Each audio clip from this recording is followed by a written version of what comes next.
វាសមរេសតកច្រើនទាំងគ្នាស្កាត់តកពោះជើងខ្ញុំស្វជង្គង់ខ្ញុំកន្លះម៉ែត្រអូខេហើយដល់ទៅខេតនេះធ្លាក់ហួរដើរទៅប្រយ័ត្ននេះដល់ដួលហើយជិះកង់ម៉ូតូក៏ទេมันទៅដើរហ្នឹងស្លាចាប់ពីខេ12មួយខេ2ធ្លាក់ខ្លាំងខេ3ទៅរៀងស្រក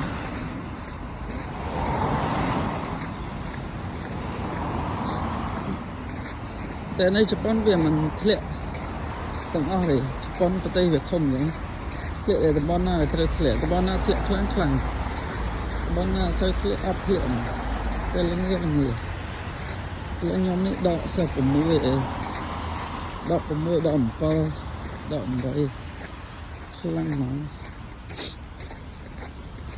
ពីអាទិត្យនេះធ្លាក់សាហាវតែរោងចក្រអីអត់បាត់ទេធ្វើការធម្មតាប៉ុន្តែទើបតែអត់មានថែម៉ោងទេពេលរៀងស្រកទៅកកទៅចាប់ដើមរវល់វិញផ្ទះគេមកឡើងវាទុកចោលទៅឥឡូវដើរទៅផ្សារចេញទៅធ្វើការថ្ងៃម៉ោង5ទៅជិះឡើងទៅបានសុដើរ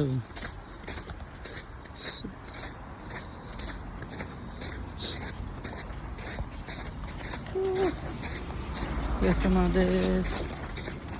ហ្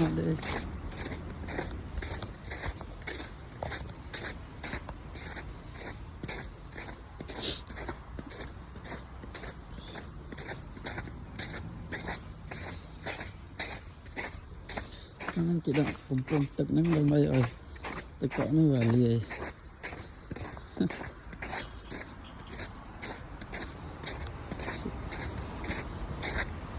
មកផ្លេកវាហើយដូចនិយាយពីទំនិញចាប់ដើមឡើងថ្លៃហេតុអីដោយសារតែផលិតផលដែលយកមកពីខេត្តផ្សេងហ្នឹងវាយឺតយ៉ាវមានការយឺតយ៉ាវការលក់ឲ្យគ្រប់គ្រាន់ចឹងវាឡើងថ្លៃជាផ្លែឈើក៏អាចដាំបានទេជាអញ្ចឹង